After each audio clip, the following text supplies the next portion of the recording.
लोकसत्तेच्या या महाराष्ट्रातील उद्योगासमोरील आव्हानं या चर्चासत्रामध्ये उपस्थित असलेले श्री फिरोदिया, श्री जैन,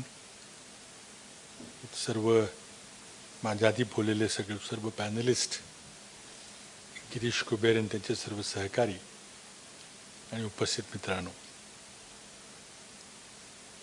निवडणूक एक झालेली आणि एक होणार आहे आणि अशा मधल्या पिरियडमध्ये आम्ही व्यस्त आहोत.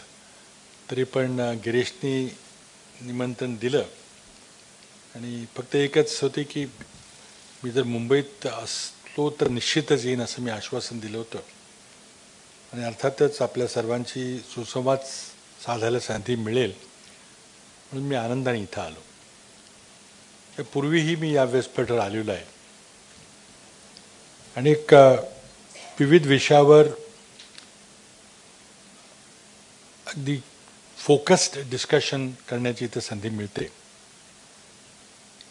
विचाराला चालना मिळते, विचार मंथन होतं, म्हणून एक महत्त्वाचं व्यासपीठ आहे असे मी मानतो. महाराष्ट्राच्या उद्योगाबद्दल बोलायचं झालं तर आर्थिक उदारीकरणानंतर रोजगार निर्मितीची जबाबदारी ही आता कुठलेही शासन घेऊ शकणार नाही अशी आपण 91च्या आर्थिक सुधारानंतर व्यवस्थाच केली. आपण काही सार्वजनिक उद्योग फार मोठ्या प्रमाणात काढणार नाही किंवा मागासलेल्या भागामध्ये सार्वजनिक उद्योग काढावेत किंवा इंडस्ट्रियल लायसन्स पद्धतीतून अमुक जिल्ह्यामध्ये अमुक ठिकाणी गेला तरच लायसन्स मिळेल किंवा अमुक मतदारसंघात गेला तरच लायसन्स मिळेल अशा प्रकारचे आपण 91च्या पूर्वीचा कालखंड पाहिलेला आहे. 91मध्ये आपण ज्या आर्थिक सुधारणा केल्या त्यातून सार्वजनिक क्षेत्रामध्ये म्हणजे केंद्र सरकार किंवा राज्य सरकार उद्योगामध्ये काही गुंतवणूक करणार असं धोरण जाणीवपूर्वक आपण निर्णय घेतला. थोड्याफार प्रमाणात अत्यावश्यक आहे तिथं अजून आपण गुंतवणूक करतो, परंतु बहुतेक उद्योगधंदे काढण्याची आणि पर्यायानं रोजगार निर्माण करायची जबाबदारी ही डायरेक्ट प्रत्यक्ष रोजगार निर्माण करायची जबाबदारी केंद्र सरकारनं आणि राज्य सरकारनं स्टेटनी त्यातून बाजूला पडले. आणि त्यानंतर मग उद्योग निर्माण करून कमी शिकलेल्या म्हणजे कमी म्हणजे जे सेवा क्षेत्रामध्ये IT, BT सारख्या क्षेत्रामध्ये ज्यांना प्रवेश मिळण्याकरता जी पार्श्वभूमी लागते ती नसलेल्यांच्या करता जर रोजगार निर्माण करायचा असेल तर शेती सोडल्यानंतर मग उद्योग हाच एक महत्त्वाचा विषय आहे. शेतीवर आत्ता आपले 56-57% आपला उदरनिर्वाह करतात आणि लोकसंख्या वाढल्यानंतर शेतीची काय परिस्थिती आपल्या सर्वांना माहिती आहे की हळूहळू दरडोई शेतीचं क्षेत्र कमी व्हायला लागलेलं आहे आणि त्यामुळं शेतीवर किती माणसांना आपण पोसू शकतो याला लिमिटेशन्स आलेले आहेत. आपण टेक्नॉलॉजीचा वापर करतोय, पाण्याची सिंचनाची व्यवस्था करतोय, पण त्याला लिमिटेशन्स आहेत. आणि मोठ्या प्रमाणात जर रोजगार निर्माण करायचा असेल तर उद्योग आणि सेवा क्षेत्र यामध्येच तो रोजगार निर्माण होतोय. आज आपण एकूण आपल्या अर्थव्यवस्थेमध्ये जर शेतीचा वाटा पाहिला तर तो 10% कमी झालेला आहे. उद्योगामध्ये आपल्याला जर रोजगार वाढवायचा असेल, उद्योगाचं जर एकूण अर्थव्यवस्थेला मध्ये जो सहभाग आहे तो वाढवायचा असेल तर मॅन्युफॅक्चरिंग सेक्टरमध्ये वाढ केली पाहिजे. म्हणून आपण राष्ट्रीय एक नॅशनल मॅन्युफॅक्चरिंग पॉलिसी आणली. दिल्लीमध्ये आपण एक नॅशनल कॉम्पिटिटिव्हनेस काउन्सिल तयार केलं, कमिशन तयार केलं आणि त्यातून मॅन्युफॅक्चरिंग उद्योगाला कशी चालना मिळेल याकरता प्रयत्न केले. म्हणजे पहिला मुद्दा की आज रोजगार निर्माण करायची जबाबदारी ही प्राथमिकता खाजगी क्षेत्रावर आहे आणि सरकारनं त्याला एक फॅसिलिटेटरची भूमिका, त्यांना सहाय्य करण्याची भूमिका, त्यांना मदत करण्याची भूमिका, त्यांना स्पर्धेमध्ये टिकण्याची भूमिका, स्पर्धेमध्ये विजयी होण्याची भूमिका घेतली पाहिजे. पण हा माइंडसेट जो 91च्या पूर्वी होता तो आम्हाला असं वाटलं की आता 25 वर्षानंतर हा बदलेल, पण तो बदलताना फार मोठ्या प्रमाणात काही दिसत नाही. उद्योजक, एंटरप्रेन्योर्स जे जोखीम उचलतात, स्वतःचे पैसे, स्वतःचा वेळ, परिश्रम घालून उद्योग उभा करतात, यशस्वी होईल का नाहीची खात्री नसते आणि रोजगार निर्माण करतात, त्यांना शासनातर्फे मदत झाली पाहिजे. इतर राज्यांची स्पर्धा, इतर देशांची स्पर्धा, इतर उद्योगांची स्पर्धा आहे आणि त्यामुळे यांना यशस्वी होता आलं पाहिजे. तरच उद्योगाची वाढ होईल, आणखी गुंतवणूक होईल, बाहेरचे लोक येतील आणि याकरता प्रत्येकाची जबाबदारी आहे. यामध्ये म्हणावं तितकं आम्हाला देशातच यश आलेलं नाही. अजूनही तो जुना माइंडसेट की एखादा कोणी जर अर्ज करायला आपल्याकडे आला, परवानगी मागायला आला, तर त्याला कशा प्रकारे वागणूक द्यायची, सिंगल विंडो तर खूप लांब राहिलं, पण कशा प्रकारे त्याला अडचणीत टाकता येईल आणि ते हेलपाटे घालायला होतील, अशा प्रकारची प्रवृत्ती अजून संपूर्णपणे संपलेली नाही. काही राज्यांनी चांगलं काम केलं आहे, काही ठिकाणी कमी झालेलं आहे.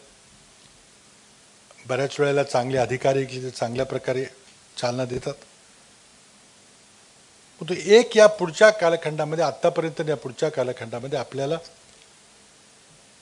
खाजगी क्षेत्रालाच रोजगार निर्मितीची जबाबदारी प्रामुख्याने घ्यावी लागेल आणि राज्य व्यवस्थेला त्यामध्ये प्रोत्साहनाची भूमिकाच घेतली पाहिजे. बदल व्हायला लागलेला आहे, पण अजून खूप व्हायचं आहे. महाराष्ट्राकडे आपण जर वळलो तर महाराष्ट्राची परिस्थिती आपल्याला, महाराष्ट्राची मला चित्र काही पुन्हा रेखाटायची काही गरज नाही, पण तरी पण पुन्हा सांगितलं पाहिजे की लोकसंख्येच्या दृष्टीनं आपल्यापेक्षा फक्त 12 राष्ट्र मोठी आहेत. आपला आकार हा मेक्सिको एवढा आहे लोकसंख्येच्या दृष्टीनं. युरोप खंडातल्या कुठल्याही राष्ट्रापेक्षा महाराष्ट्राची लोकसंख्या जास्त आहे. चीनमधल्या कुठल्या राज्यापेक्षा किंवा अमेरिकेतल्या कुठल्या राज्यापेक्षाही महाराष्ट्र लोकसंख्येच्या दृष्टीनं मोठं राज्य आहे. आणि खरं म्हणजे आपण जर अर्थव्यवस्थेचं पाहिलं तर आपण G20मध्ये खरं म्हणजे असलो जर आपण वेगळं राष्ट्र असलो तर. इतकी मोठी ही आपली अर्थव्यवस्था आहे. आत्तापर्यंत उद्योगाच्या बाबतीमध्ये आपला प्रथम क्रमांक आहे. FDI आपल्याकडे सर्वात जास्त येतं, सर्वात जास्त एक्सपोर्ट, सर्वात जास्त औद्योगिक रोजगार, ह्या सगळ्या गोष्टी आहेत. पण या टिकणार आहेत का? कारण किरीशने मगाशी सांगितल्याप्रमाणे दुसरी राज्य आपल्याला गाठायचा प्रयत्न करत आहेत. त्याचबरोबर कृषी हा एक अतिशय महत्त्वाचा विषय अर्थव्यवस्थेचा भाग आहेच, कारण 57% लोकच कृषी व्यवस्थेवर आधारित आहेत. आज सिंचनाच्या बाबतीत जर आपण पाहिलं तर महाराष्ट्रामध्ये 18% एकूण लागवडीखाली असलेल्या जमिनीची 18% जमीन सिंचित आहे. आता हे काय पर्स्पेक्टिव्हमध्ये जर आपण पाहिलं तर ही टक्केवारी पंजाबमध्ये 98%, हरियाणामध्ये 90%, UP बिहारमध्ये 70%, अगदी गुजरातमध्ये देखील 40-45% जवळपास लेटेस्ट आकडे काढले तर. आपल्यापेक्षा फक्त केरळमध्ये ही टक्केवारी कमी आहे, 16%. आणि त्यामुळं बहुतेक आपली शेती कोरडवाहू आहे आणि त्या कोरडवाहूमध्ये देखील जर पाऊस पडला नाही, जसं गेल्या 2-3 वर्षामध्ये दुष्काळ पडला की मग अत्यंत हालाकीची परिस्थिती होती. गेल्या 3 वर्षामध्ये 2 सलग दुष्काळ, हवामान बदलामुळं गारपिटीसारखा प्रसंग, त्या 100 वर्षाच्या इतिहासामध्ये इतक्या मोठ्या प्रमाणात राज्यात कधी गारपीट झाली नव्हती. आणि त्यामुळे झालेलं शेतीचं नुकसान, विदर्भामध्ये आलेला महापूर, अचानक पाऊस पडल्यामुळे अशा नैसर्गिक संकट आपल्यावर आली आणि जवळजवळ 12 ते 13 हजार कोटी रुपये आपल्या 3 वर्षामध्ये शेतकऱ्यांना मदत करण्याकरता, पुन्हा इन्फ्रास्ट्रक्चर उभं करण्याकरता, खरडून गेलेली जमिनीकरता मोबदला देण्याकरता, घरं पडलेली आपल्याला जनावरं सांभाळण्याकरता खर्च करावा लागला. म्हणजे निसर्गानं आपल्याला ही परिस्थिती वाढवून ठेवलेली आहे समोर. त्यामुळे सिंचनाची टक्केवारी वाढवायचा प्रयत्न केला, पण फार सोपं नाही आहे, खूप खर्च करावा लागतो. आणि त्यामुळे जी क्रयशक्ती असते ग्रामीण भागामध्ये, जी शेतीतून निर्माण होते, त्याला लिमिटेशन्स आहेत. आणि त्या क्रयशक्तीमुळं मग इंडस्ट्रीयल गुड्सना, आपण जे औद्योगिक उत्पादन त्याला मार्केट मिळतं, त्यामध्ये आपल्याकडं लिमिटेशन्स. आणि ते असलं तरी आज राज्याची अर्थव्यवस्था ही सर्वात मोठी अर्थव्यवस्था आहे. आपले राज्याचं सकल उत्पन्न जर पाहिलं, GSDP जर पाहिलं, तर आपण प्रथम क्रमांकावर तर आहोच, पण दुसऱ्या क्रमांकावर असलेल्या उत्तर प्रदेशपेक्षा आपण 40% पुढे आहोत. आणि ही काही अंतर कमी होणार नाही, वाढतच जाणार आहे.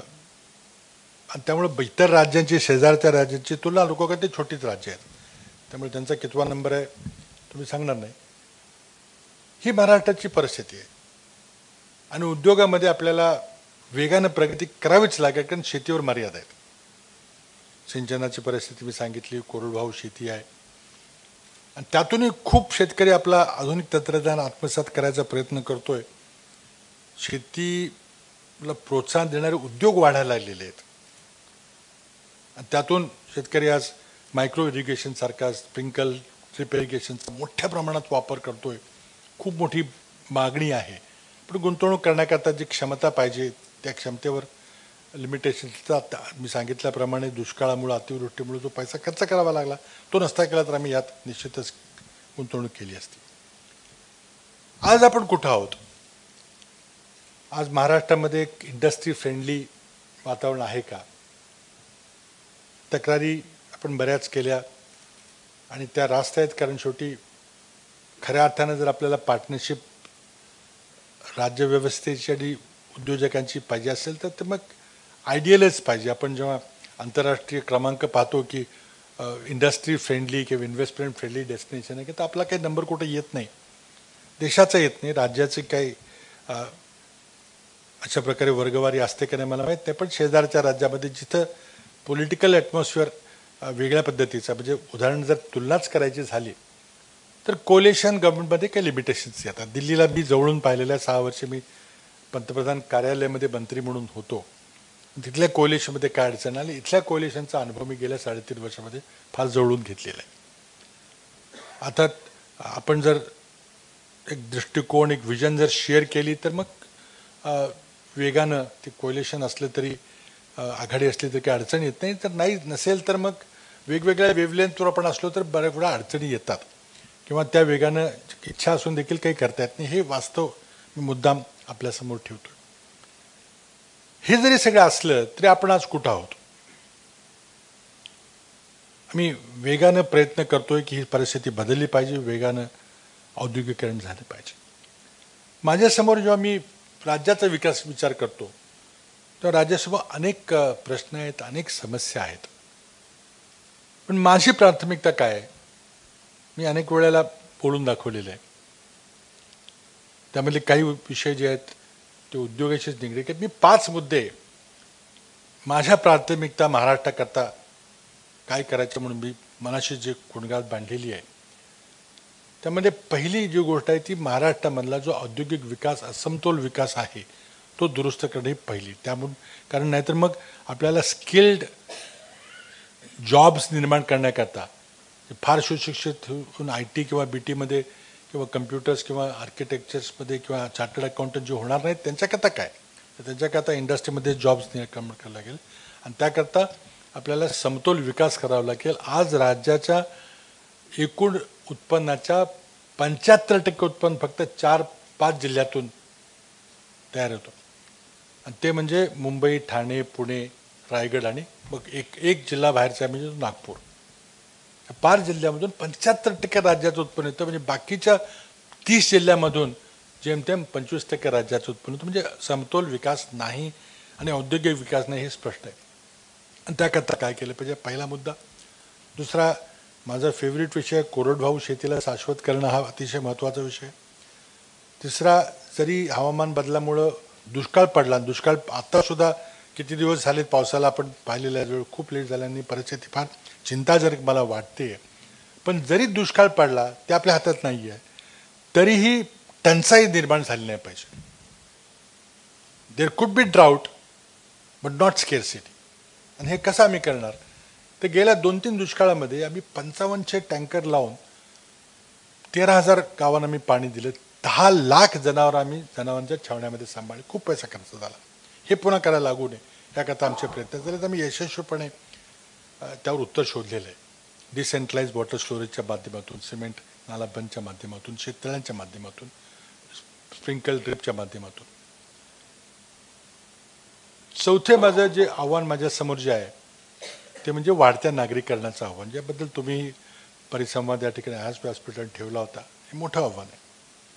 आणि पाचवी प्राथमिकता म्हणजे शिक्षणाची गुणवत्ता.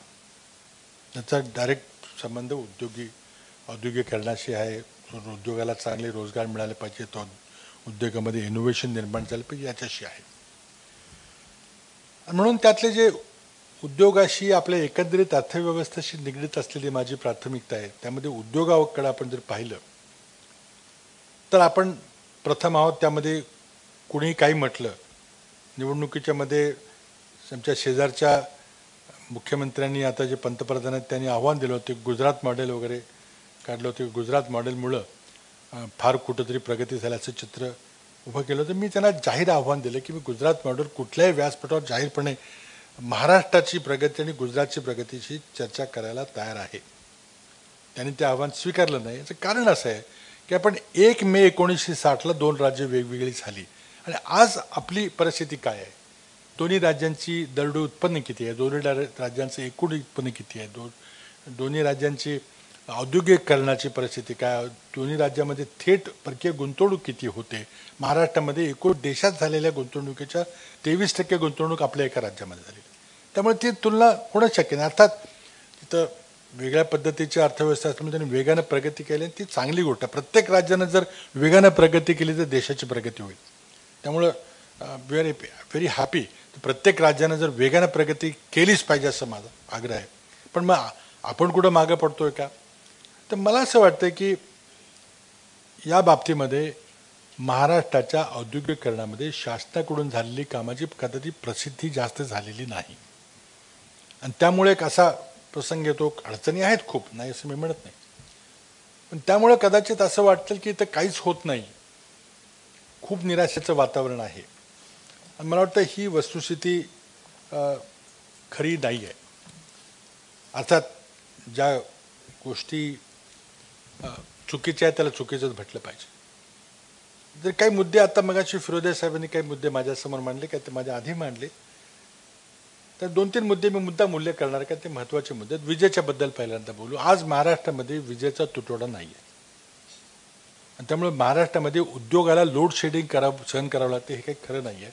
गेल्या 15 दिवसापूर्वी अचानक काही यंत्रसामुग्री बिघाड झाला, एकदम झाला.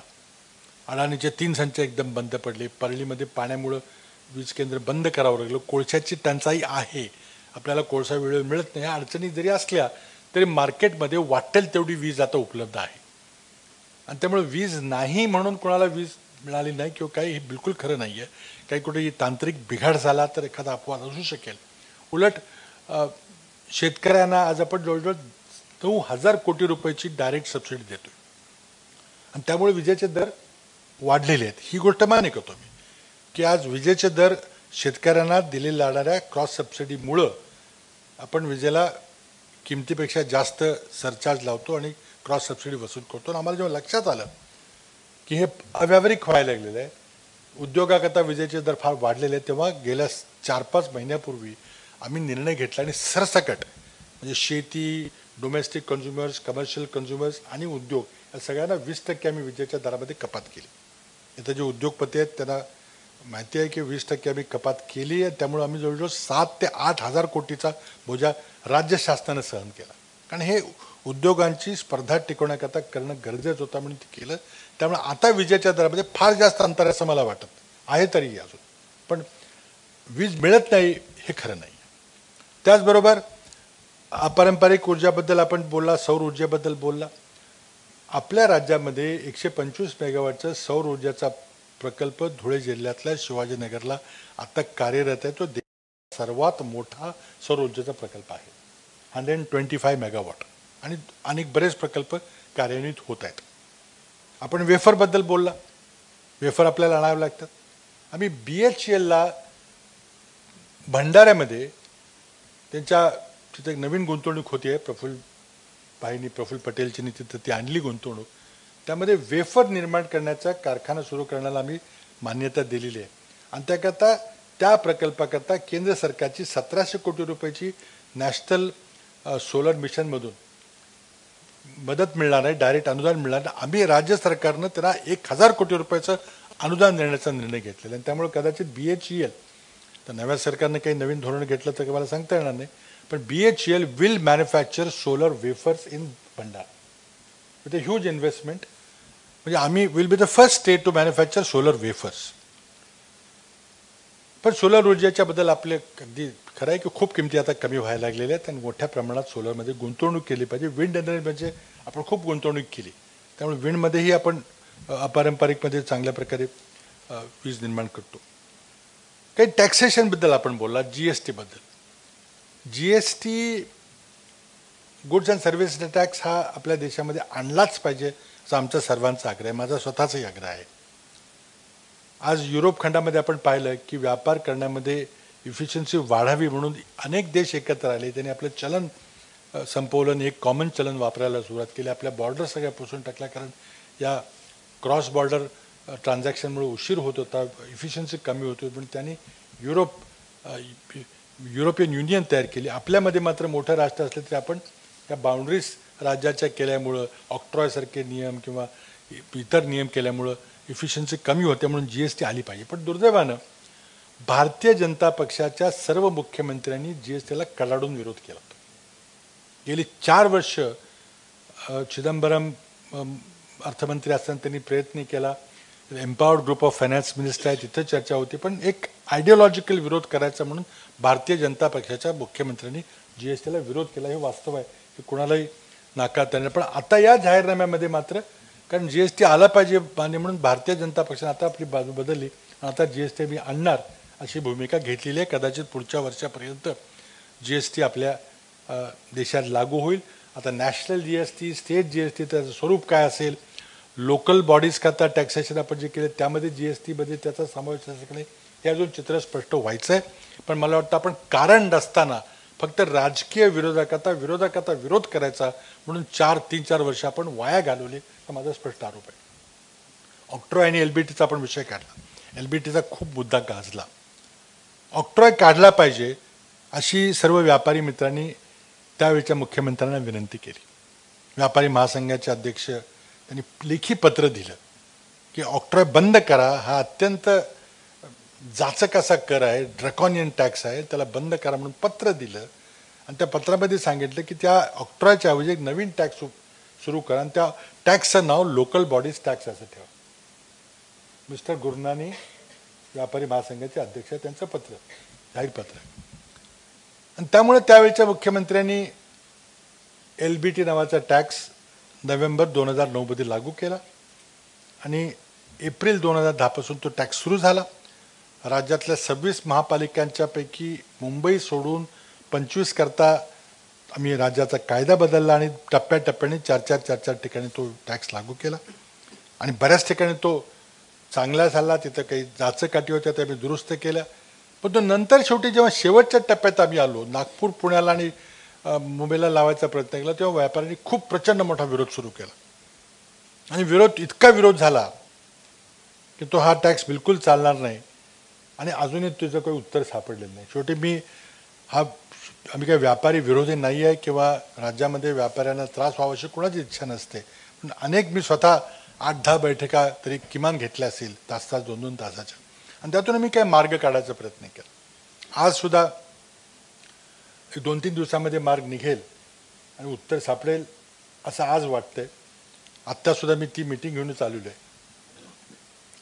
त्यामध्ये वॅटमध्ये सरचार्ज लावून LBT बंद करायची मागणी आहे, ती बहुतेक राज्य शासन मान्य करेल. त्यामध्ये अडचणी खूप आहेत, पण आता हेही नको आणि ते नको म्हणजे त्यातली कुठली अडचण मान्य करायची हा प्रश्न आहे. आता फायनान्स मिनिस्ट्रीचे अतिरिक्त मुख्य सचिव आत्ता वॅटवर सरचार्ज लावायचा आणि सेल्स टॅक्स कमिशनर वॅटवर कसा सरचार्ज लावायचा याबद्दल नवीन कायदा करतायत. माझ्या दृष्टीने ते काही आयडियल सोल्युशन नाही आहे, पण आता इतकी जोरात मागणी असेल तर ती कदाचित मान्य करावी लागेल. म्हणून बहुतेक ऑक्ट्रॉय बंद करून आज मुंबई एकमेव शहर आहे जिथं अजूनही ऑक्ट्रॉय चालू आहे. म्हणजे मला वाटतं जगाच्या पाठीवर एकमेव शहर आहे जिथं ऑक्ट्रॉय चालू आहे. आणि मुंबईच्या महापालिका आयुक्त, मुंबईची पॉलिटिकल लिडरशिपचा ऑक्ट्रॉय बंद करायला विरोध आहे. त्यांचं म्हणणं आहे की आम्हाला ऑक्ट्रॉय चालू ठेवायचा आहे. तर माझ्यासमोर आता फार मोठा प्रश्न असा आहे की वॅट हा राज्य सरकारचा कायदा आहे. वॅटवर सरचार्ज लावायचा जर आपण निर्णय घेतला तर मग मुंबईचा ऑक्ट्रॉय आपोआप बंद करावा लागेल आणि त्यातून मग कदाचित राजकीय विरोध झाला तर मग तो सहन करावा लागेल किंवा त्यातून काहीतरी मार्ग काढावा लागेल. पण हा टॅक्स आम्ही बदल जो व्यापाऱ्यांना अपेक्षित आहे तसा बदल करू, पण शेवटी महानगरपालिकांची आर्थिक स्वायत्तता ही कमी होता कामा नये असा माझा स्वतःचा आग्रह आहे आणि त्यामुळे त्यातून आम्ही काही मार्ग काढू. LBTबद्दल आमचा बिलकुल हट्ट नाही. LBT हा व्यापाऱ्यांच्या मागणीवरूनच राज्य सरकारनं आणला. त्यांना आता नसेल नको असेल तर त्यातून काय मार्ग काढायचा आमचा प्रयत्न चाललेला आहे. आज MIDCमधल्या स्लमचा आपण उल्लेख केला. हे वास्तव आहे की पण MIDC जेव्हा सुरू केल्या तेव्हा तिथं माणसं काम करतात. त्या माणसांना कुटुंब असतात, त्यांची मुलं बाळं असतात, त्यांना शाळा लागते, हॉस्पिटल लागतं, त्यांना राहायचं घर लागतं. ह्याचा आपण पुरेपूर विचार केला नाही. फक्त केला की काय लेबर कॉलनी करण्याकरता 20% करता येतील सांगितलं तर काही झालं नाही. त्यामुळं स्लम्स तयार झाल्या. मी आत्ताच मुंबईच्या SRA प्रमाणे MIDCच्या स्लम्समध्ये पुनर्बांधणी करण्याकरता नियमावली आम्ही तयार करतोय. मला वाटतं झाली असेल किंवा काही दिवसात होईल आणि त्यामुळे तिथून तो काय फार आयडियल मार्ग नाही आहे. मुळातच प्लॅनिंग व्हायला पाहिजे होतं इंटिग्रेटेड एरियाचं. पण आता जिथं MIDC आहे ते यशस्वीपणे चालले आहे तिथं आपल्याला आता काय करता येईल तिथल्या सम्स काढून किंवा शेजारी काही जमीन अधिग्रहण करून जिथं आपल्याला राहण्याकरता सोय करता येईल काय प्रयत्न एका बाजूला चाललेला आहे. पण माझा आग्रह असा आहे की या पुढच्या नागरीकरणाचं जर आपल्याला उत्तर शोधायचं असेल, उद्योगांना चालना देण्याकरता उद्योगांची इफिशियन्सी वाढवायची असेल त्याला एकच उत्तर आहे, आपण इंटिग्रेटेड टाउनशिप तयार केले पाहिजे. ज्याकरता मी नवीन टाउनशिप पॉलिसी राज्यात आणलेली आहे आणि मला त्याचा खूप अभिमान आहे की मला वाटतं जे मी काही राज्यामध्ये काम केलेलं नगरविकासमध्ये त्यामध्ये सर्वात महत्त्वाचं काही पाऊल असेल तर इंटिग्रेटेड टाउनशिपचा कॉन्सेप्ट आणि हे नवीन टाउनशिपची पॉलिसी आम्ही आणलेली आहे. बऱ्याच शहरामध्ये प्रत्येक शहराकरता वेगवेगळे रूल करावे लागतात. ते पुण्याचे असतील, मुंबईचे असतील, महानगरातले असतील ते नियम आम्ही नागपूरचे असतील ते घोषित केले आहेत आणि आता अशा प्रकारचे टाउनशिप यायला लागलेले आहे. महाराष्ट्रात सर्वात जास्त स्पेशल इकॉनॉमिक झोन आले, स्वाभाविक आहे. महाराष्ट्रासारख्या औद्योगिक राज्यामध्ये सर्वात जास्त SEZ आले. केंद्र सरकारनं जवळजवळ 148 SEZ मान्य केले स्पेशल इकॉनॉमिक झोन्स. पण दुर्दैवाने केंद्र सरकारनं SEZ बद्दलची आपली धोरणं कर सवलती मागं घेतल्या. मिनिमम ऑल्टरनेट टॅक्स असेल किंवा डिव्हिडंड डिस्ट्रीब्युशन टॅक्स असेल त्यामुळे सगळे नाराज झाले आणि कोणी SEZमध्ये काही फार थोडे सोडले तर कोणी पुढं गेलं नाही. आता करायचं काय, जवळजवळ हजारो 10,000च्या वर किती 20,000 हेक्टर जमीन SEZमध्ये लोकांनी घेऊन ठेवलेली.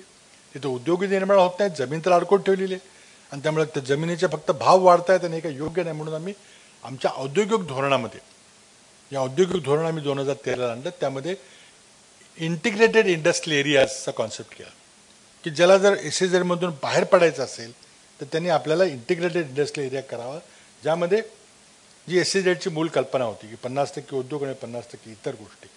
तर आम्ही 60% उद्योग आणि 40% इतर गोष्टीची त्यामध्ये तरतूद केली आणि त्यामध्ये 40%मध्ये राहण्याकरता घरं, शाळा, colleges, hospitals, social infrastructure, recreational infrastructure, रस्ते, पाणी, वीज सगळं हे करून एका बाजूला इकॉनॉमिक ॲक्टिव्हिटी आणि दुसऱ्या बाजूला सोशल इन्फ्रास्ट्रक्चर हे झालं पाहिजे असा त्यामध्ये आग्रह केला. आणि टाउनशिपमध्ये हीच कल्पना आहे, किमान 20% रोजगार निर्माण होईल अशाकरता वापरलं गेलं पाहिजे, 20% इकॉनॉमिक ॲक्टिव्हिटी पाहिजे आणि त्यातून हे टाउनशिप्स उभे राहतील. म्हणजे नुसतेच घरं बांधणं हे आता यापुढे चालणार नाही आणि त्यामुळे खऱ्या अर्थानं उद्योगामध्ये वॉक टू वर्क किंवा सायकल टू वर्क म्हणजे ट्रान्सपोर्टेशन इन्फ्रास्ट्रक्चरवर ताण पडणार आहे अशा प्रकारची व्यवस्था मी हे सगळे नियम आम्ही केलेले. तर मला वाटतं whether it's industrial integrated industrial area SEZमधून बाहेर पडलं तर त्यामधून जे नवीन इंडस्ट्रियल एरिया निर्माण होतील ते किंवा आमच्या नवीन टाउनशिप पॉलिसी आहे.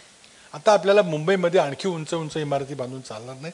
आपल्याला मुंबईच्या बाहेर मुंबई महानगर प्रदेशामध्ये किंवा पुण्याच्या बाहेर वगैरे अशी टाउनशिप सेल्फ कंटेंट टाउनशिप्स करावे लागतील, ज्यामध्ये उद्योग असतील, लघु उद्योग असतील, IT-BT असेल, फायनान्शियल सर्व्हिसेस असतील, एंटरटेनमेंट हब असेल, अशा प्रकारे जिथं रोजगार मिळेल आणि रोजगार मिळेल आणि राहायची व्यवस्था येईल. आज काय झालं आहे, महाराष्ट्राचं दरडोई उत्पन्न दुसऱ्या क्रमांकाचं आहे, हरियाणानंतर आपला क्रमांक आहे, पण क्वालिटी ऑफ लाईफबद्दल काय?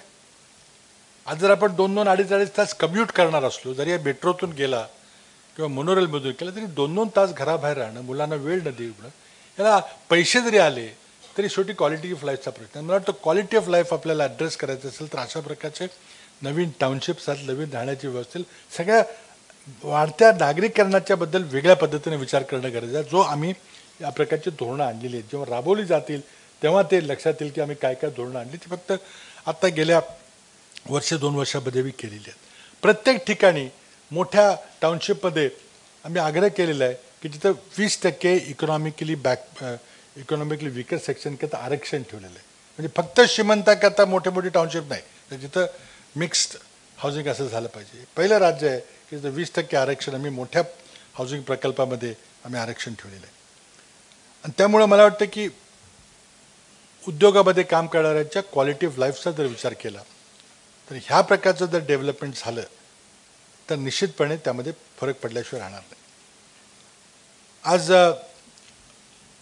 बॅकवर्ड एरियाच्या विकासाकरता आम्ही काय केलं, जे प्रकल्प अनेक वर्षापासून रेंगाळले होते, मग ते मुंबईचे पायाभूत सुविधाचे प्रकल्प असतील, मेट्रो असेल, मोनोरेल असेल, ईस्टर्न फ्रीवे असेल, मुंबईची ईस्ट वेस्ट कनेक्टिव्हिटीकरता सांताक्रूज चेंबूर लिंक रोड असेल, किंवा नवी विमानतळ ज्या T2 टर्मिनल झालं त्याला जोडण्याकरता एलिव्हेटेड रोड असेल, प्रचंड मोठं इन्फ्रास्ट्रक्चर उभं राहिलं तुम्ही पाहिलेलं आहे. आज ईस्टर्न फ्रीवेवर कोणी पुण्याला गेला असेल किंवा ठाण्याला गेला असेल, किती वेळ वाचते हे आपण पाहिलं असेल. इन्फ्रास्ट्रक्चर होते, मुंबईचा चेहरा बदलतोय. अजून आपल्याला खूप काम करायचं आहे. 10,000 कोटी रुपयाच्या प्रकल्पाचं उद्घाटन आम्ही आत्तापर्यंत केलं आहे गेल्या 3-4 वर्षामध्ये. 15,000 कोटीची कामं चालू आहेत आत्ता, आणि 36,000 कोटीचे प्रकल्प हे ऑन ड्रॉइंग बोर्डचे आहेत. त्यामध्ये third metro, underground metro Colaba to Santacruz तो प्रकल्प आहे 23,000 कोटीचा, ज्याला जपान सरकारचं 13,000 कोटीचं कर्ज मिळालेलं आहे. जायकाचं कर्ज वी हॅव गॉट. आपल्याला मुंबई ट्रान्स हार्बर लिंक करायची होती, 9 प्रकल्प आहे. 22 किलोमीटरचा सागरी सेतू करायचा, त्याला 1920 कोटी रुपयाचं केंद्र सरकारचं व्हायबिलिटी गॅप फंडिंग मिळालं, पण कोणी टेंडर भरलं नाही. कारण आज जागतिक मंदीचं वातावरण असल्यामुळं, व्याजाचे दर जास्त असल्यामुळे कोणी पुढे आले नाही. पण आम्ही स्वतः करायचा निर्णय घेतला.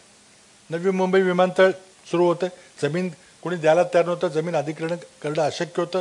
एका हेक्टरला 20-20 कोटी रुपये लोक मागवत होते, त्यामुळं हे नवी मुंबई विमानतळ अव्यवहारी झालं असतं. आम्ही एक कल्पक असा एक उपाय काढला. एक नवा पैसा न देता त्या 1 हेक्टर जमीन जर एखाद्याकडून घेतली तर 22-22.5% जमीन परतावा करायचा, डेव्हलप लँड ही द्यायची. अशा प्रकारे मी उपाय शोधला आणि लोकांनी आनंदाने तो स्वीकारला. त्या ठिकाणी नव्या मुंबई विमानतळाच्या शेजारी नैना म्हणून टाउनशिप आम्ही तयार करतो, जिथं उद्योग, मॉडर्न उद्योग येतील, अगदी अत्याधुनिक उद्योग येतील, फायनान्शियल सेक्टरचे लोक येतील, BTचे येतील, एंटरटेनमेंट कॅपिटल त्या ठिकाणी. तिथं आम्ही टाउनशिप केलं. त्या टाउनशिपमध्ये आम्ही 22.5% जमीनचा परतावा त्या PAPला देणार आहे, प्रकल्पग्रस्ताला देणार आहे, ज्याच्याकडून आम्ही 1 हेक्टर जमीन घेऊ. म्हणजे आमच्याकडं 8,700 स्क्वेअर मीटर जमीन आमच्याकडे राहील, 2,200 त्याच्याकडे जाईल. आणि त्या 2,200 स्क्वेअर मीटर जमिनीची किंमत म्हणजे 1 हेक्टर जमीन दिल्यानंतर त्याला आजच्या तारखेला 18 ते 19 कोटी रुपयाची त्याची किंमत त्याला परत मिळेल. आणि जेव्हा एअरपोर्ट होईल तेव्हा त्या किमतीची त्या जमिनीची किंमत किती राहील त्याचा.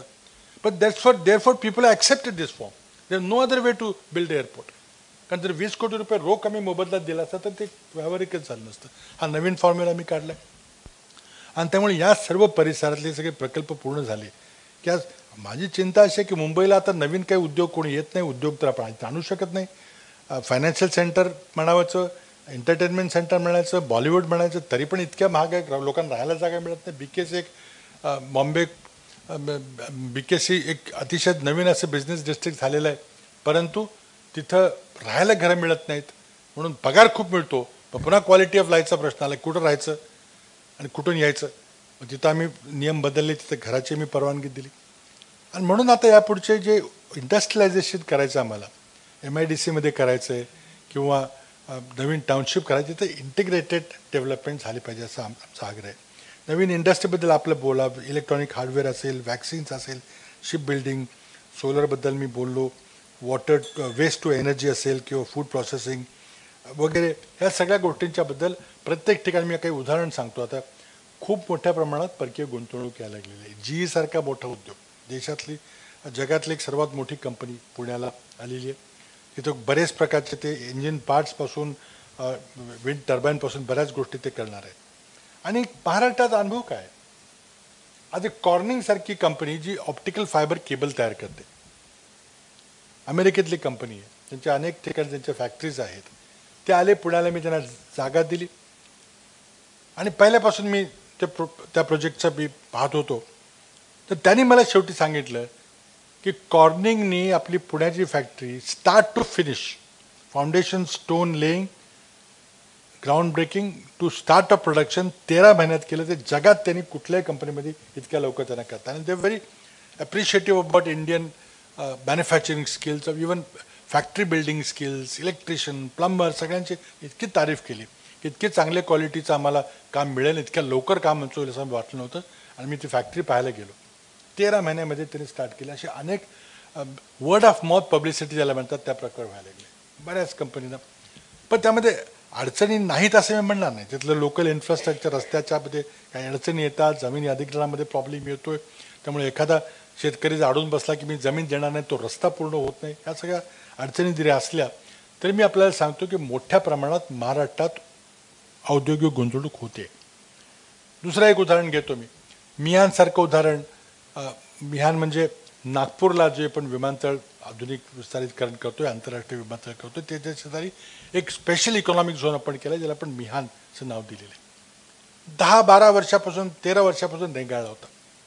आम्ही त्यातले प्रश्न सोडवले, जमीन अधिग्रहणाचे प्रश्न सोडवले, जंगल वन खात्याची जमीन होती त्याच्याबद्दलचा प्रश्न सोडवला, काही डिफेन्सची जमीन होती ती अदलाबदली करून आम्ही ती ताब्यात घेतली. आणि त्या मिहान प्रकल्पामध्ये आता उद्योगाची गुंतवणूक व्हायला लागलेली. पहिले मोठी गुंतवणूक झाली TCSची, 16,000 मुलं तिथं एका कंपनीमध्ये काम करणार आहेत, टाटा कन्सल्टन्सीमध्ये. त्यानंतर इन्फोसिस आले, इन्फोसिसमध्ये 12,000 इंजिनियर्स त्या ठिकाणी काम करणार, त्याचं काम सुरू झालेलं आहे. सत्यम तिथं ऑलरेडी आहे, लुपिनसारखी फार्मा कंपनी आहे, बोईंगसारखी MRO म्हणजे maintenance repair and overall aero इंजिनची ती फॅक्टरी तिथं सुरू झालेली. आणि त्यामुळे आता गेल्या वर्षी फेब्रुवारीमध्ये 2013 मी ॲडव्हान्टेज विदर्भ म्हणून कार्यक्रम घेतला आणि सगळ्या उद्योगपतीला तिथं बोलवलं, नागपूरची ओळख करून दिली. मिहानला आम्ही घेऊन गेलो, तिथले कारखाने त्यांनी पाहिले आणि तिथं जवळजवळ 28 आम्ही MOU त्या ठिकाणी केले. 28 जवळजवळ 14,000 कोटी रुपयाचे गुंतवणुकीचे प्रकल्प, त्यातले बरेच प्रकल्प कार्यान्वित व्हायला लागलेले. आम्ही नवीन टेक्स्टाईल पॉलिसी आणली आणि महाराष्ट्रामध्ये जे कॉटन कपास आपण उत्पादन करतो, कापूस पिकवतो, त्यापैकी 75% कापूस हा इतर राज्यामध्ये प्रोसेस करता जात होता, तामिळनाडूमध्ये, गुजरातमध्ये. तिथं रोजगार निर्मिती, तिथं मूल्यवर्धन, तिथं टॅक्सेस. आम्ही नवीन टेक्स्टाईल धोरण आणलं आणि ज्या जिल्ह्यामध्ये कापूस उत्पादन होतं तिथं सवलती दिल्या, विजेच्या दराची सवलत, टॅक्समधली सवलत, जमिनीच्या सवलती, अनेक सवलती दिल्या. आणि त्या पॉलिसीमध्ये जवळजवळ 40,000 कोटी रुपयाची नवीन गुंतवणूक होईल अशा प्रकारे मी ती धोरणं राबवली. यायला लागलेली गुंतवणूक 100% कापसावर, म्हणजे cotton, fibre, cloth, weaving, dyeing आणि प्रोसेसिंग आणि गार्मेंटिंग हे सगळं तिथं झालं पाहिजे. आणि अजिबात कुठं बाहेर न जाता पूर्ण कच्च्या मालावर पक्क्या मालामध्ये रूपांतर करण्याची प्रक्रिया झाली पाहिजे, अशा करता आमचं धोरण. आज मोठ्या प्रमाणे मेगा प्रोजेक्ट्स आणि अल्ट्रा मेगा प्रोजेक्ट्स असा आम्ही फरक केलेला. अल्ट्रा मेगा प्रोजेक्ट म्हणजे फार मोठे जे गुंतवणुकीचे प्रकल्प, त्यांना खूप कमी सवलती दिल्या आहेत आणि प्रचंड मोठ्या प्रमाणामध्ये अल्ट्रा मेगा प्रोजेक्ट्स आज महाराष्ट्रात यायला लागलेली आहेत. आणि त्यामुळं मला असं वाटतं आहे की आपण जे उद्योगाबद्दल एक नैराश्याचं चित्र करायचा काही लोकांचा प्रयत्न आहे, ते काही खरं नाही आहे. आणखी मी आपल्याला सांगतो, दिल्ली मुंबई इंडस्ट्रियल कॉरिडॉर खूप मोठा भाग त्याचा महाराष्ट्रातून जातो. औरंगाबादला शेंद्रा इंडस्ट्रियल इस्टेटमध्ये पहिला दिल्ली मुंबई इंडस्ट्रियल कॉरिडॉरचा प्रकल्प शेंद्रा बिडकेन भागामध्ये सुरू झालेला आहे. तिथं जवळजवळ 5,000 हेक्टर जमीन आम्ही अधिग्रहित केलेली आहे आणि तिथं आता इन्फ्रास्ट्रक्चर सुरू झालेलं आहे. कन्व्हेन्शन सेंटर मुंबईला, पिंपरी चिंचवडला, बोशीला मोठं कन्व्हेन्शन सेंटर आम्ही सुरू केलं आहे. तिथं आंतरराष्ट्रीय दर्जाची प्रदर्शनं आणि कन्व्हेन्शन होणार आहेत. औरंगाबादला देखील शेंद्र्यामध्ये मोठं कन्व्हेन्शन सेंटर आम्ही मंजूर केलं, त्याकरता FSIचे नियम बदललेले आहेत. नागपूरला एक कन्व्हेन्शन सेंटर आम्ही करतो, कारण कन्व्हेन्शन टुरिझम एक मोठा भाग आहे. टुरिझमचाही मोठा भाग आहे, पण त्याबरोबर टुरिझम बरोबर कन्व्हेन्शन टुरिझम आम्ही करतोय आणि उद्योगाकरता पूरक अशी सुविधा त्या ठिकाणी तयार करायचा मी प्रयत्न करतोय. इंडस्ट्रियल कॉरिडॉरमध्ये शेंद्रा बिडकींचं मी सांगितलं, त्याचबरोबर दिघी इंडस्ट्रियल एरिया रायगडमधला किंवा सिन्नरमधला मेगा इंडस्ट्रियल पार्क, तळेगावचा मल्टीमोडल लॉजिस्टिक पार्क, धुळ्यामधला मेगा इंडस्ट्रियल पार्क, अशा प्रकारे आणि त्याचबरोबर 2 गॅस बेस्ड 1000 मेगावॉटचे गॅस बेस्ड पॉवर प्लांटचे सगळं दिल्ली इंडस्ट्री मुंबई कॉरिडॉरमध्ये दिल्ली मुंबई इंडस्ट्रियल कॉरिडॉरमध्ये आम्ही करणार आहे. आणि त्याचबरोबर सेकंडरी कॉरिडॉर जे आहेत ते मुंबई नाशिक औरंगाबाद अमरावती नागपूरचा एक, मुंबई पुणे सातारा सांगली सोलापूर दुसरा आणि मुंबई रत्नागिरी सिंधुदुर्ग हा तिसरा, असे सेकंडरी कॉरिडॉर मी महाराष्ट्राच्या वतीने करणार आहे. मध्यंतरी इंग्लंडचे पंतप्रधान आले होते, त्यांची माझी भेट झाली. त्यांना देखील आम्ही या इंडस्ट्रियल कॉरिडॉरमध्ये सहभागी होण्याकरता विनंती केलेली आहे. त्यांना खूप इंटरेस्ट आहे मुंबई बँगलोर इंडस्ट्रियल कॉरिडॉरमध्ये. अर्थात दिल्ली मुंबई इंडस्ट्रियल कॉरिडॉरमध्ये जपान सरकारचा खूप मोठा आर्थिक सहभाग आहे. तेवढा आर्थिक सहभाग इंग्लंड UK गव्हर्नमेंट करायला तयार नाही, पण ते सहभागी व्हायला निश्चित तयार आहे. त्यामुळे तोही इंडस्ट्रियल कॉरिडॉरचा प्रकल्प पुढं आम्ही नेणार आहोत. आज सर्वात मोठी जी गोष्ट आपल्या तक्रारी ज्या येतात ती तक्रार म्हणजे सिंगल विंडो क्लिअरन्स पाहिजे. जो त्रास होतो की परवानग्या मिळवण्याकरता एन्व्हायरमेंटल क्लिअरन्सेस करता, त्या गोष्टीमध्ये तथ्य आहे नाही असं मी म्हणणार नाही. आज पर्यावरणाच्या नियमामुळं आज पर्यावरणाची मंजुरी घ्यायला खूप वेळ लागतो. म्हणजे औद्योगिक प्रकल्प असेल, मायनिंगचा प्रकल्प असेल, तर MCZMA जी केंद्र शासनाने जी व्यवस्था निर्माण केली आहे, कमिट्या निर्माण केल्या, त्यामध्ये खूप वेळ लागतो, खूप प्रकल्पाला निघावं लागतं. त्यामुळं केंद्र सरकारकडे आम्ही विनंती केली, नवीन केंद्रीय पर्यावरण मंत्र्यांच्या बरोबर विनंती केली की तुम्ही बदला. आम्हाला काही यश आलं नाही, मी मान्य करतो. आम्ही केंद्र सरकारची खूप याबद्दल चर्चा केली, पण यश आलं नाही, कारण तीच व्यवस्था रेंगाळत चालली होती. त्याचबरोबर माधव गाडगीळ कमिटीमुळं कोकण किनारपट्टीमध्ये ज्या काही अडचणी निर्माण केलेल्या आहेत, अडचणीच म्हटलं पाहिजे, पर्यावरण तर वाचवलं पाहिजे, पण त्याचबरोबर विकास संपूर्णपणे थांबवणे काही उत्तर होऊ शकत नाही. आणि त्यामुळं माधव गाडगीळ कमिटीनंतर कस्तुरीरंगन कमिटी तिथं त्या ठिकाणी पंतप्रधानांनी नेमली, त्यांनी काही रिपोर्ट दिलेला आहे, पण त्यातून काहीतरी मध्यम मार्ग काढून संबंध कोकण किनारपट्टीमधला औद्योगिकरण थांबवण्यात जे आत्ता आलेलं आहे ते पुन्हा सुरू झालं पाहिजे. त्याबद्दल खरोखरी तक्रारी आहेत आणि त्या रास्त आहेत, त्याबद्दल काही कुठलं दुमत नाही. नवीन पर्यावरण मंत्र्यांना मी सांगितलं की याबद्दल तुम्ही काहीतरी परिस्थितीमध्ये बदल केला पाहिजे. मला वाटतं की कुणी जरी काही म्हटलं तरी ज्या नवीन उपक्रम औद्योगिकरणाकरता उद्योगाला चालना देण्याकरता आम्ही आणलेले आहेत, कदाचित त्याचा प्रचार प्रसार कमी झाला असेल आणि ज्या काही स्थानिक पातळीवर खाजगी पातळीवर ज्या अडचणी येत आहेत त्या अडचणीमध्ये काहीच तथ्य नाही असं मी म्हणणार नाही. त्या अडचणी आहेत, त्या सोडवायचा आमचा प्रयत्न चाललेला आहे. मोठ्या प्रमाणामध्ये गव्हर्नन्स आणून आणि त्यामध्ये प्रशासन माध्यमामध्ये SMS माध्यमातून माहिती देण्याचा असेल, पेमेंट गेटवे असतील, बारकोडनी ट्रॅक करायचा प्रयत्न असेल किंवा ERP सॉफ्टवेअर वापरून त्याच्याबद्दल स्पीडअप करायचा प्रयत्न असेल, विजेचा पुरवठा करण्याकरता प्रश्न असतील, पाण्याचा पुरवठा करता प्रश्न असतील, हे सगळे वेगानं गतीनं आमचे सोडवायचे प्रयत्न चालेत. प्रत्येक नॉन MIDC एरियामध्ये फायर सर्व्हिसेस देण्याकरता आम्ही प्रयत्न केलेले आहेत. आणि त्यामुळं आता लेबरचा जो प्रश्न आहे तो मात्र जरा किचकट आहे, कारण त्यामध्ये राजकीय एकमत करणं काही फार सोपं नाही आहे. महाराष्ट्रामध्ये देखील अनेक वेळा आपल्या चर्चा झाल्या, बैठका झाल्या. माथाडी कामगारांचा कायदा, तो माथाडी कामगारांना संरक्षण देण्याकरता एकेकाळी आपण कायदा केला होता. आता मला वाटतं त्याचं स्वरूप आता उलटं बदललेलं आहे. उलट माथाडी कामगारांच्या ह्याच्यामुळं लोकांना खूप त्रास व्हायला लागला ही गोष्ट करायला. कुठेतरी आपल्याला सुवर्ण मध्य साधावं लागेल. आमचे प्रयत्न चालू आहेत आणि मला निश्चित खात्री आहे की यामध्ये आपण काहीतरी निश्चित एक सुवर्ण मध्य गाठू शकू, सुधारणा करू शकू. पण तुम्ही जे हायर अँड फायर प्रमाणे लेबर लॉमध्ये सुधार झाला पाहिजे अशी जी उद्योगाची अपेक्षा आहे, मला वाटतं त्याकरता राजकीय एकमत झाल्याशिवाय काही करता येणार नाही. ते राजकीय एकमत होईल का, एक असाही तिथं पर्याय मांडला जातो की केंद्र सरकारमध्ये जर शक्य नसेल तर राज्यात तुम्ही तरी करा. उलट आज मला वाटतं केंद्र सरकारला ते शक्य आहे, कारण एका पार्टीचं केंद्र सरकार आलेलं आहे, राज्यात अजूनही कोएलिशन सरकार आहे. त्यामुळं कदाचित केंद्राने काही कायदे जर याबद्दल केले लेबर लॉ रिफॉर्मच्या बद्दल तर फार सोपं होईल. आज खूप गोष्टी उद्योगाची खूप अपेक्षा आहे. पेन्शन फंड्स ओपन झाले पाहिजेत, FDI जास्त आले पाहिजे, इन्शुरन्स सेक्टर ओपन झाला पाहिजे, त्यामध्ये FTI आलं पाहिजे, परदेशी बँकांना मोठ्या प्रमाणात तिथं काम करण्याची संधी मिळाली पाहिजे, नवीन इन्फ्रास्ट्रक्चर उभं करण्याकरता आपल्याकडे फंड्स येतील. आम्ही करू शकलो नाही, कारण आमच्या तिथे एकमत करणं आम्हाला अवघड होतं. पहिल्या टर्ममध्ये तर डावे पक्ष आमच्या सरकारला समर्थन देत होते, शक्य झालं नाही. आणि दुसऱ्या UPच्या टर्ममध्ये देखील दिल्लीला हे शक्य झालं नाही. आता मला वाटतं की ही नवीन सरकार आलेलं आहे, त्यांनी तरी निदान या गोष्टी कराव्यात. डिफेन्समध्ये मोठ्या प्रमाणात FDI आलं पाहिजे, त्याबद्दल एक सकारात्मक भूमिका आत्ताच्या केंद्र सरकारने घेतलेली आहे, चांगली गोष्ट आहे. पण FDI आणि रिटेल हे सुद्धा व्हायला पाहिजे होतं, पण त्याबद्दल विरोधी भूमिका नवीन केंद्र सरकारने घेतलेली आहे. मी काही दिवसानंतर पंतप्रधानांना जाऊन भेटणार आहे आणि महाराष्ट्राच्या वतीनं विशेषतः उद्योगीकरणाच्या वतीनं जे काही प्रलंबित प्रश्न आहेत ते सोडवण्याकरता मी त्यांच्याकडे जाणार आहे.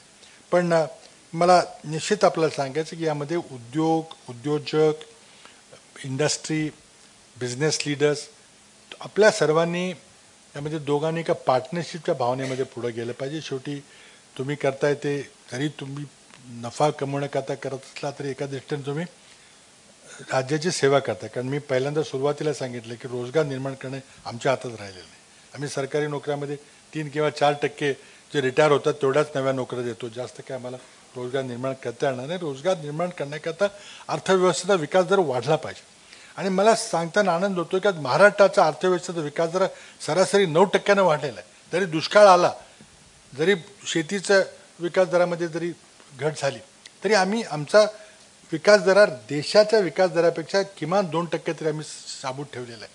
काही एखाद्या ठिकाणी कुठंतरी डिप आला असेल तरी आम्ही केलं नाही. विकास जर वाढला तरच मग खऱ्या अर्थानं रोजगार निर्माण होईल. उद्योग वाढल्याशिवाय, उद्योगाचा विकास झाल्याशिवाय विकास दर काही वाढणार नाही.